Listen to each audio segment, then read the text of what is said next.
शिवराज सिंगांनी लोकसभेत उत्तर दिलेलं आहे लेखी स्वरूपात की राज्य सरकारच्या वतीने मदतीसाठी कुठलाही प्रस्ताव आला नाही. मुख्यमंत्र्यांनी स्पष्ट केलं होतं की आम्ही केंद्र सरकारकडे मदत मागू आणि शेतकऱ्यांना पैसे मिळवून देऊ, त्या पद्धतीने नुकसान झालेलं आहे.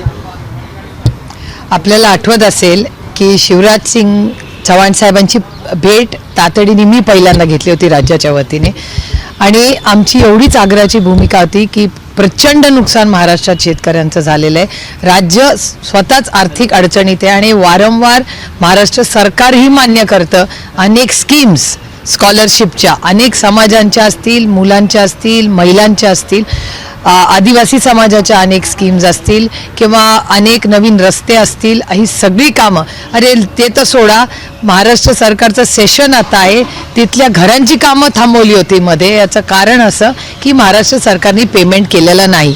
आपल्या सगळ्यांचं श्रद्धास्थान पोरा देवी ज्या कार्यक्रमासाठी आदरणीय प्रधानमंत्री आवर्जून आले होते त्या पोरा देवींच्याही कामाला काहीतरी 350 का 400 कोटी रुपयाचा मोठा उपक्रम करायचा तिथे ठरला होता, सुविधा सगळ्या आपल्या भक्तांसाठी आपल्यासारख्या, तर तेही काम थांबलेलं आहे. एवढी अडचणीत आर्थिक परिस्थिती महाराष्ट्राची असताना महाराष्ट्राच्या शेतकऱ्याला सरसकट कर्जमाफी करू असा जो शब्द दिला होता त्याच्यासाठी आम्ही भारत सरकारकडे सगळे फॉलोअप करत होतो. तर भारत सरकारचं कालचं पारदर्शक आणि खरं स्टेटमेंट आलेलं आहे शिवराज सिंग साहेबांचं की महाराष्ट्र सरकारने कुठली मागणीच केलेली नाही. आपल्याला आठवत असेल 30,000 कोटी रुपयाचं पॅकेज महाराष्ट्र सरकारला देणार होतं शेतकऱ्यांना. हे तुमच्या चॅनलवर लाईव्ह दाखवलेली प्रेस कॉन्फरन्स मी स्वतः पाहिलेली आहे महाराष्ट्र सरकारची. आणि अशा परिस्थितीत ही जी फसवाफसवी चालली आहे कष्ट करणाऱ्या शेतकऱ्याची दुर्दैवी आहे. कालच मला यवतमाळ आणि काही भागातून फोन आले होते, वाशिम आणि त्या भागातून, की कपास आणि सोयाबीन ह्या दोन्हीचीही खरेदी केंद्र सरकारकडून व्यवस्थित होत नाही आहे. ताई आवाज उठवा. त्यामुळे असे वारंवार प्रश्न शेतकऱ्यांचे होत आहेत आणि महाराष्ट्र सरकार शेतकऱ्यांच्या बाबतीत अतिशय नैराश्याची भूमिका दिली आहे. या भूमिकेचा मी जाहीर निषेध करते की महाराष्ट्रात नक्की चाललंय तरी काय. तुम्ही कृषी मंत्र्याची भेट घेणार आहात का या संदर्भामध्ये? भेट घेणार का तुम्ही? राज्याचे कृषी मंत्री सांगतात 14 लाख हेक्टर नुकसान. मी केंद्राला मात्र माहिती 1,10,000 हेक्टर. पण मी इथे ह्या कृषी मंत्र्याला भेटून काय होणार आहे? शिवराज सिंग चव्हाण साहेबांनी मला शब्द दिला होता की सुप्रिया मला वेळ पडली तर मी स्वतः महाराष्ट्रात येईन. पण महाराष्ट्र सरकारची ही जी भूमिका आहे ही आम्ही आश्चर्य नाही धक्कादायक आहे. त्यामुळे महाराष्ट्र सरकारचे जे कृषी मंत्री आहेत दत्ता मामा भरणे, मी दत्ता मामांना आज फोन करणार आहे आणि काल सगळे त्या इलेक्शनच्या गडबडीत होते त्याच्यामुळे काल आमचं काही बोलणं झालं नाही. पण मी दत्ता मामांना आज फोन करणार आहे की शिवराज सिंग चव्हाण साहेबांचं स्टेटमेंट असं आलंय चाललेलं आहे कारण का योगायोगाने दत्ता मामा भरणे हे बारामती लोकसभा मतदारसंघातलेच एक मंत्री आहेत आणि एक आमदारी आहेत. त्याच्यामुळे मी दत्ता मामांना आज फोन करणार आहे.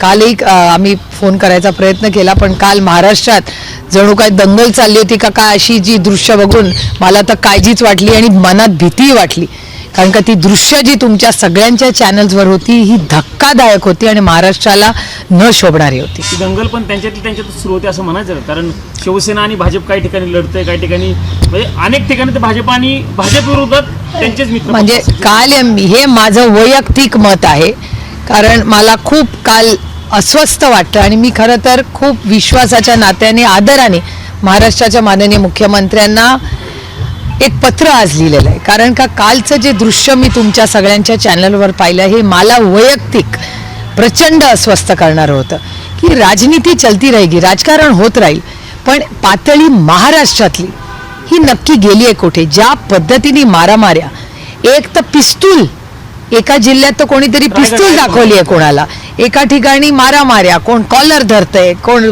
गाड्या फोडतंय. ही महाराष्ट्राची संस्कृती आहे.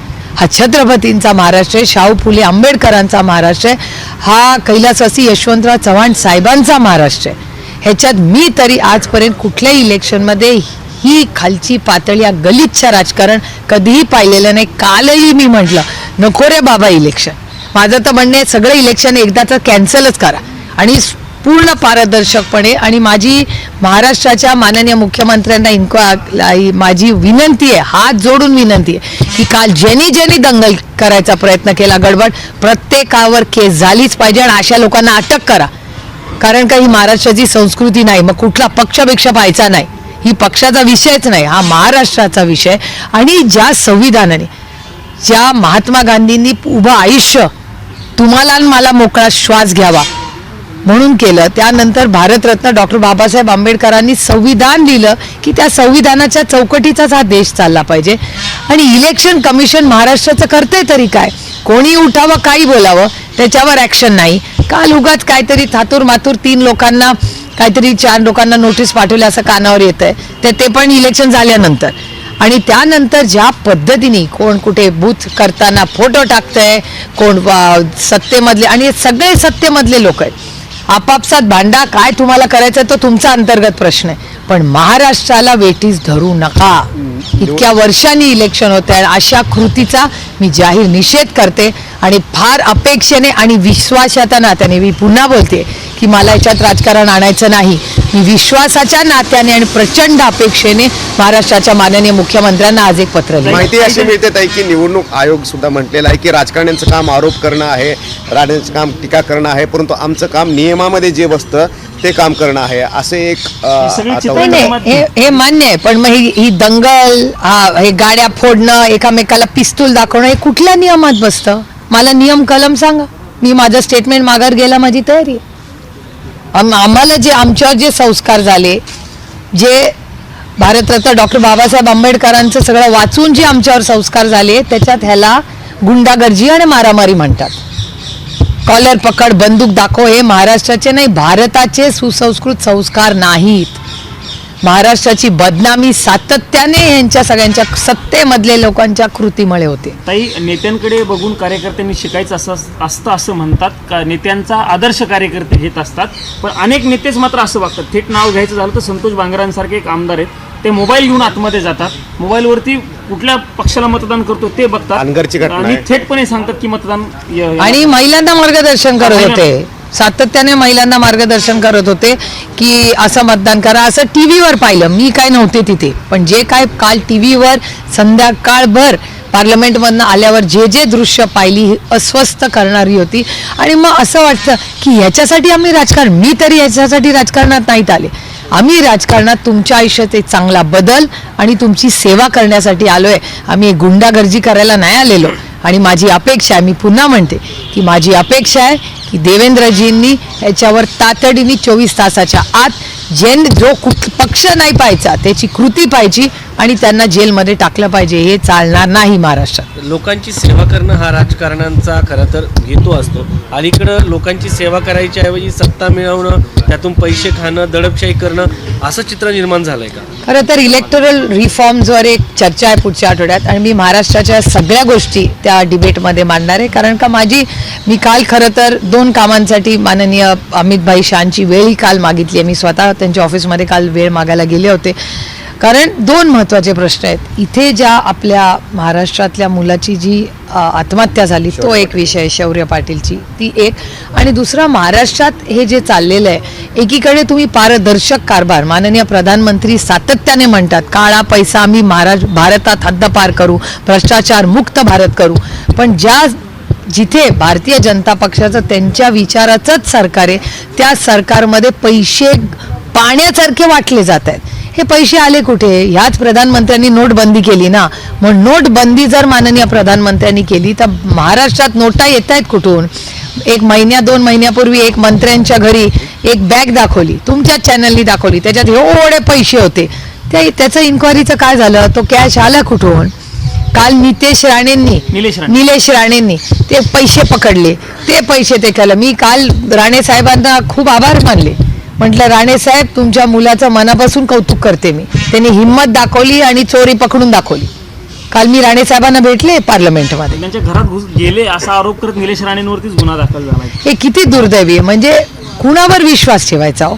काय चाललंय काय महाराष्ट्रात? आणि म्हणून देवेंद्रजींना माझी हात जोडून विनंती आहे की देवेंद्रजी काहीतरी करावं, राजकारण होत राहील, पण महाराष्ट्रामध्ये हे मला विचाराल तर महाराष्ट्राच्या या 50-60 वर्षातला काळा दिवस जर कुठला असेल तर महिलांवर होणारे अत्याचार आणि लेकींच्या आत्महत्यांचा, शेतकऱ्यांच्या आत्महत्याचा आणि त्यांच्यानंतरचा काळचा जो दिवस असेल तो खूप अस्वस्थ करणार आहे. तर दिल्ली वेगवेगळ्या वक्तव्यानं गाजते. राजनाथ सिंगाने आता एक वक्तव्य केलेलं आहे की नेहरू सरकारी पैशातून बाबरी मस्जिद त्यांना उभं करायची होती, बांधायची होती, परंतु सरदार पटेलांनी ते होऊ दिलं नाही. संसदेच्या अधिवेशनामध्ये कामकाजाच्या ऐवजी असे मुद्दे येत आहेत. मी काय हे स्टेटमेंट राजनाथ सिंगजींचं ऐकलेलं नाही आहे. साधारणपणे राजनाथ सिंगजी खूप संयमी नेतृत्व आहे, पण मी त्यांचा पूर्ण काय त्यांचं भाषण आहे ते ऐकून तुम्हाला नक्की त्याच्यावर ताई, comment देईन. सोमवारपासून संसदेमध्ये वंदे मातरम आणि SIRच्या मुद्द्यावर चर्चा होती. खरं तर विरोधी पक्षांचा हाच मुद्दा होता की SIR वरती चर्चा करा. मागचं अधिवेशनही त्यांचा तोच मुद्दा होता, पण चर्चा घेतली जात होती. अखेर सरकार आता चर्चा घेते, म्हणजे मागचं अधिवेशन का व्हायला घातला असा प्रश्न उपस्थित होतो की त्यांनी. उशिरा का होईना एक इलेक्टोरल रिफॉर्म्स आणि SIR वर चर्चा काल 2-3 मीटिंग झाल्या आणि ओम बिर्लाजींचं खूप मोठं योगदान राहिलेलं आहे याच्यात. ओम बिर्लाजी आणि किरण रिजिजूंनी खूप काल 3-4 मीटिंग्स आमच्या सगळ्यांबरोबर घेतल्या आणि त्याच्यातून दोन्ही बाजूने म्हणजे सरकारच्या बाजूनी किरण रिजिजू आणि ओम बिर्लाजी आणि मेघवालजी आणि आमच्या बाजूनी सगळे विरोधी पक्ष आम्ही 3 मीटिंग्स काल केल्या आणि त्याच्यातून सगळ्या चर्चेतून सगळ्यांची इच्छा आहे की हाऊस चाललं पाहिजे आणि चर्चा ही झालीच पाहिजे. काही महात्मा फुलेच्या संदर्भातली डॉक्युमेंटरी तयार झाली होती, त्याची ओरिजिनल फाईल जी मंत्रालयात होती ती आता गायब झालेली आहे आणि त्यांचं म्हणणं आहे की आमच्याकडे त्याची बनावट म्हणजे डुप्लिकेट फाईल आहे तीच आम्ही वापरतो. हे काय चालू आहे? कारण की मंत्रालय कस्टडी असते सगळ्या गोष्टींची. बरोबर आहे तुमचं. मीही ती बातमी आज सकाळी चॅनल्सवर पाहिली. मला असं वाटतं महाराष्ट्र सरकार काय त्याच्यावर स्टेटमेंट देत आहे, नक्की काय वास्तव आहे याची वाट बघूया. उद्यापर्यंत आपल्याला उत्तर नाही मिळालं तर नक्कीच आपण सगळ्यांनी ह्याच्यात जातीने लक्ष घातलं पाहिजे. 2 लोक ह्याच्यात खूप काम करत आहेत.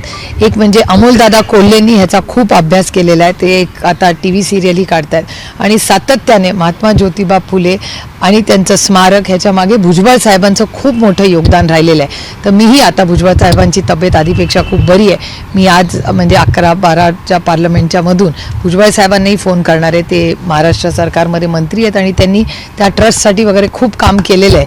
त्यामुळे मी भुजबळ साहेबांनाही विनंती करणार आहे की त्यांनी सरकारशी बोलून काय खरं काय वास्तव आहे हे महाराष्ट्राला सांगावं. ताई, एक महत्त्वाचा प्रश्न. सरकार प्रचार करताना डबल इंजिन म्हणायचं, तुम्हाला मदत मिळेल सांगायचं, पण शेतकऱ्यांच्या बाबतीमध्ये या सरकारने डबल इंजिनची ताकद लावल्याचं पाहायला मिळत नाही. नाही, हे सरकार शेतकऱ्यांचं कंबरडं मोडण्याचा पाप कुठल्या सरकारने केलं असेल तर ह्या सरकारचं आहे. ना कर्जमाफी केली आहे, ना कुठलीही सरकारी मदत वेळेवर. आणि महाराष्ट्र सरकार सातत्याने म्हणतं की योग्य वेळी देऊ. कधी येणार आहे ती योग्य वेळ? आता तुम्ही बघताय आणि हे स्टेटमेंट माझं नाही आहे, मकरंद आबा पाटलांचं स्टेटमेंट आहे की दर 3 तासाला एक शेतकऱ्याची आत्महत्या महाराष्ट्रात होते. काय काय कुठल्या वेळेची वाट पाहते हे महाराष्ट्राचं सरकार? मला कळत नाही. इतकं असंवेदनशील सरकार मी आजपर्यंत पाहिलेलं नाही. आणि मी दत्ता मामांना आजच कॉन्टॅक्ट करणार आहे आणि दत्ता मामांना हात जोडून विनंती करणार आहे की आम्ही 48 खासदार सगळे आमचे मतभेद सगळे सोडून तुम्ही कृपा करून फाईल तातडीने दिल्लीला पाठवा. आम्ही शिवराज सिंग चव्हाण साहेबांची भेट तुमच्या सगळ्यांच्या वतीने घेऊ. संचार ॲपमुळे प्रायव्हसी धोक्यात येईल असं वाटतं? संचार ॲपवर थोडासा रोल डाऊन झालेला आहे. आज सकाळच्याच वर्तमानपत्रात मी बातमीही वाचली. आज सगळ्या वर्तमानपत्रात आले की सरकारने आता ठरवले की ते कंपल्सरी करायचं नाही. पण प्रायव्हसी ही आहेच ना. सरकारचं काय काम प्रत्येक ठिकाणी मध्ये प्रत्येकाची प्रायव्हसी इव्हेड करणं हे चुकीचं आहे आणि हे संविधानाच्या विरोधात. हे नुसतं आम्ही प्रायव्हसी हा विषय काढत नाही, पण हा संविधानाच्या विरोधात आहे. त्यामुळे असा कुठलाही निर्णय भारत सरकारने घेऊ नये. ताई, एक शेवटचा प्रश्न फक्त. राज्य निवडणूक आयोगावरती महाभियोग आणावा अशी मागणी समोर येते, कारण सर्वच पक्ष जर याच्या संदर्भात बोलत असतील तर त्यांच्यावरती महाभियोग आणता येऊ शकतो का? तुमची काय? असं काही होऊ शकत नाही. पण आम्हाला सगळ्या म्हणजे आमचा तर 2.5-3 वर्षाचा जो अनुभव इलेक्शन कमिशनचा आहे तो फारसा काही संविधानाला धरून राहिलेला नाही आहे. आमची लढाई म्हणजे मला खरं तर अशा संस्थेच्या विरोधात बोलणं अयोग्य वाटतं. पण हे दुर्दैव आहे की ज्या इलेक्शन कमिशनकडून पारदर्शक कारभार अपेक्षित असतो तो एवढा पक्षपात करतो, जणू का एकच पक्ष ते इलेक्शन कमिशन चालतोय अशी एक भावना समाजात, वर्तमानपत्रात, चॅनल्सवर वारंवार दाखवली जाते. हे दुर्दैव आहे आणि त्याच्यामुळे आपल्या सशक्त लोकशाहीला ही खूप मोठा खतरा आहे किंवा ती अडचणीत येऊ शकते. अशी परिस्थिती आज देशात आहे का अशी एक भावना समाजात सगळीकडे आलेली आहे. आणि हे पहिलं इलेक्शन झालेलं आहे महाराष्ट्रामध्ये जिथे इतकं टोकाचं गुंडागर्दी आम्ही पाहिले. खूप म्हणजे नवीन पिढीला का वाटेल कोणी राजकारणात यावं? हे खूप दुर्दैवी आहे. मी त्याचा जाहीर निषेध करते आणि महाराष्ट्राच्या माननीय मुख्यमंत्र्यांनी एक ऑल पार्टी तातडीने मीटिंग बोलवली पाहिजे आणि ह्या सगळ्या गोष्टींवर नागपूरमध्ये चर्चा झाली पाहिजे.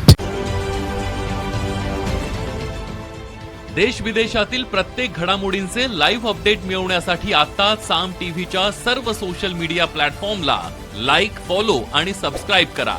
तसंच सर्व नोटिफिकेशनसाठी बेल आयकॉन प्रेस करायला विसरू नका.